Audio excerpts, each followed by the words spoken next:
დიდი ბრიტანეთი გმობს საქართველოში გერმანიის ელჩის მიმართ განხორციელებულ უსაფუძვლო და აგრესიულ პირად თავდასხმებს. ამის შესახებ განცხადებას საქართველოში დიდი ბრიტანეთის საელჩო სოციალურ ქსელში ავრცელებს. განცხადების თანახმად გერმანიის ელჩის მიმართ თავდასხმა წარმოადგენს მტრული დეზინფორმაციის სერიის უახლეს მაგალითს, რომელიც მიზნად ისახავს გერმანიისა და სხვა ევროპული ქვეყნების დისკრედიტაციას.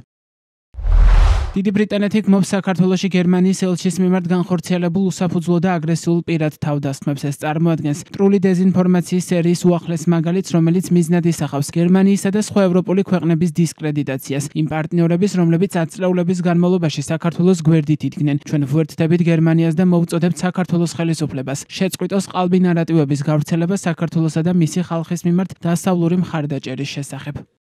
ქართული ოცნების პარლამენტის თავმჯდომარე შალვა პაპუაშვილისა და ქართული ოცნების სხვა წევრების მხრიდან გერმანიის ელჩი საქართველოში პეტერ ფიშერი თავდასხმის სამიზნე არაერთხელ გამხდარა. ერთ-ერთ ბოლო განცხადებაში პაპუაშვილმა დაწერა, რომ გერმანიის ელჩისგან მხარდაჭერილი ტიტუშკები ქართული ოცნების თბილისის შტაბს თავს დაესხნენ, რასაც მალევე გამოეხმაურა გერმანიის ფედერალური საგარეო საქმეთა სამინისტრო. განცხადების თანახმად უწყება კატეგორიულად უარყოფს და გმობს პაპუაშვილის უსაფუძვლო ბრალდებებს. ფედერალური საგარეო საქმეთა სამინისტროს განცხადებით ისინი შეშფოთებულები არიან იმით, რომ დეზინფორმაციის და განხეთქილების გამომწვევი ნარატივების გავრცელებით პაპუაშვილი აქტიურად უთხრის ძირს გერმანია-საქართველოს ურთიერთობებს. თემაზე გუშინ განცხადება გაავრცელა ევროკავშირის წარმომადგენლობამ საქართველოში და გერმანიის ელჩს სოლიდარობა გამოუცხადა. განცხადების თანახმად ევროკავშირი უარყოფს და გმობს ევროკავშირისა და წევრი სახელმწიფოების როლისა და საქმიანობის შესახებ დეზინფორმაციას.